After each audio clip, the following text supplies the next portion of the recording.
Hi, I'm Captain Jesse Mizell, and down here in South Florida, down in Lake Okeechobee, and one of our staples is a frog. But a key thing that I do, and I've been doing it for a long time to put a lot more numbers of fish in the boat, I'm gonna go over it with you, is replacing the hooks. So we're gonna replace this hook with a 4-aught. See, which I like to use is this style of frog right here. They come with a 3-aught in it. And you gotta make sure whichever hook style you have, but there's a couple steps you gotta do to be able to change these out without destroying your frog. So first thing you wanna do is tie your frog on.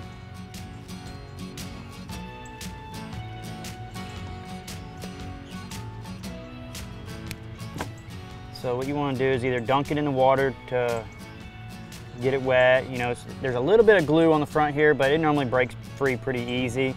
What I do, a little spit or something just to moisturize it so it don't catch. Rotate your hook upside down, so make sure the eye is rotating. Go ahead and pinch it and rotate back and forth, and it'll pop on through. See? Now it came right all the way through. Then you'll have an eyelet. Spread the hook, feed it through there. You can save that hook if you want to put it back in there for heavier cover, a lot thicker vegetation. So now I take the 4-aught so you can see the difference. So what I'll do is go ahead and install this hook, replace it with the 4-aught. Should pop right yet, there it goes. Pop into place. So now you can get it back through. If you just pulled the hook out, and you'd have to try to fish a line through there and then out the blowhole on the bottom. Just reverse that pattern, them steps. You reverse them steps, feed it back through.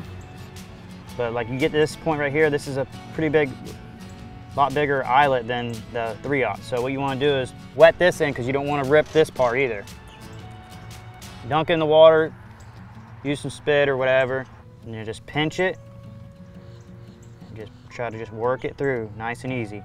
And now you once you get it through there, you want to grab the line, try to feel that eye, get that eye in line, wiggle it back and forth, make sure it's coming through. And you kind of pinch it again.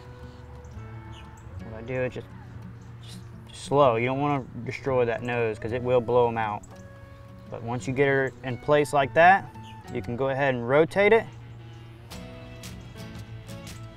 And there. So now you can grab it. It grabs your finger every time. That's going to help your hookup ratio tremendously.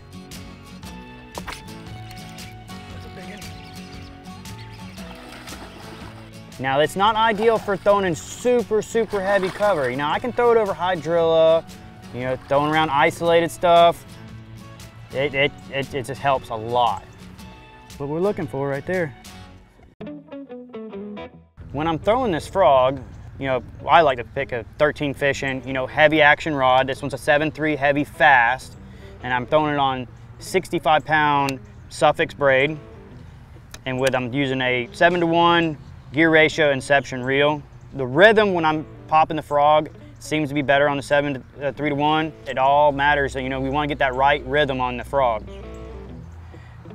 If you want to catch more fish on a frog, change this hook out from a 3-aught to a 4-aught hook. A lot of my wins come off this right here.